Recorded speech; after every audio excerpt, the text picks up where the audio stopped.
Good afternoon. God is good all the time. All the time, God is good.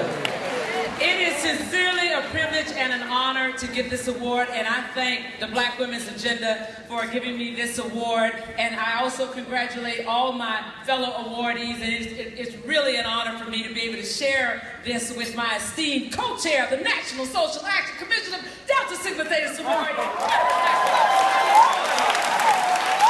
It is my honor. And ladies, I can tell you I'm so excited to be here because it is so important and imperative that we as Black women have, embrace, own, and forward our agenda in these United States in these times. We must forward our agenda around social justice. We must underscore our agenda around employment.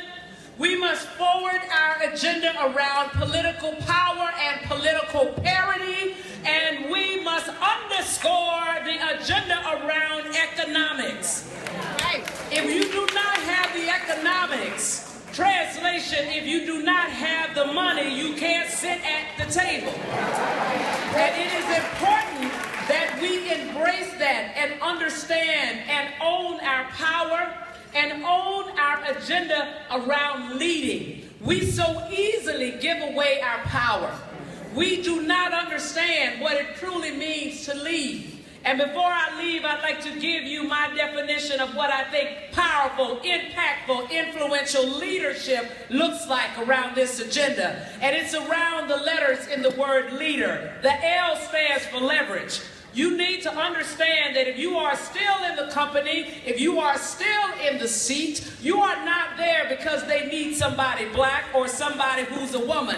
You are there because you are that good. So understand the leverage. Understand the leverage that you have to ask for what you are worth. I'm going to say it 3 times. You don't ask, you don't get. You don't ask, you don't get. You don't ask, you don't get. So you must understand your worth and ask for it. They are not going to fire you because you ask for a salary review.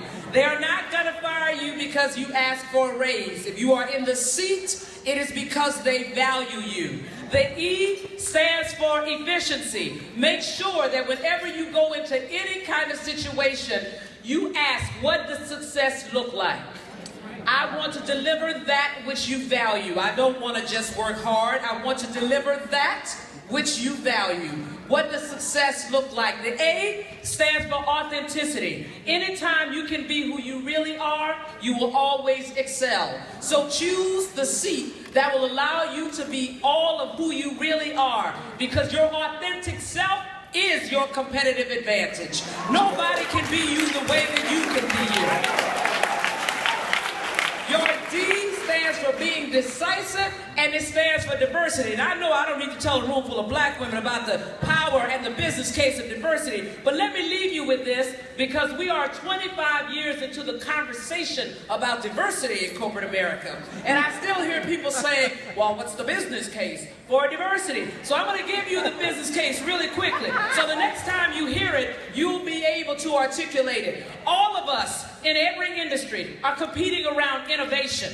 And if you're competing around innovation, you need a lot of ideas to get to that one idea that will allow your department, your company to obtain and retain their leadership position. So if you need a lot of different ideas in the room to get to that one innovative idea, then you need a lot of different experiences in the room, because experiences create the ideas. And if you need a lot of different experiences in the room, you better start with a lot of people in the room, because experiences are born from people. So to innovate and lead, you must start with a lot of different people in the room. Therein lies your business case for diversity.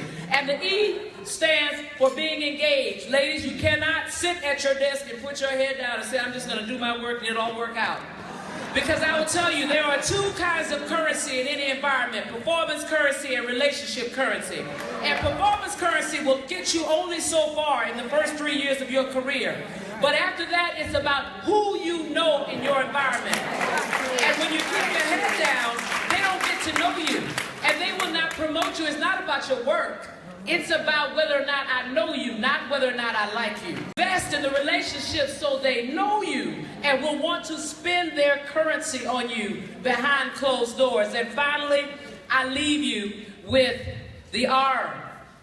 The R is taking risks. Ladies, you must be comfortable taking risks if you want to embrace the agenda around leading. You can't be scared. You can't be scared. Fear has no place in your success equation.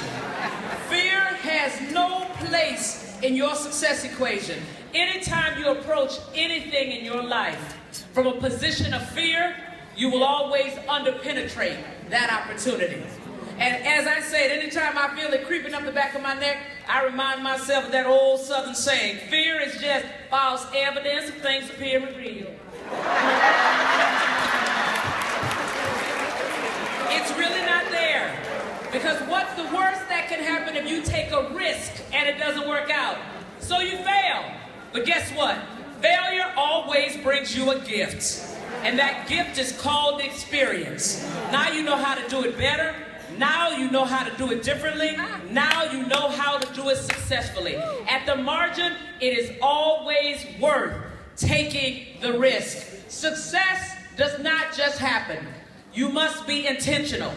You must be intentional about embracing our agenda, and you must be intentional about embracing the agenda of leading. Own and exercise your power. Thank you very much.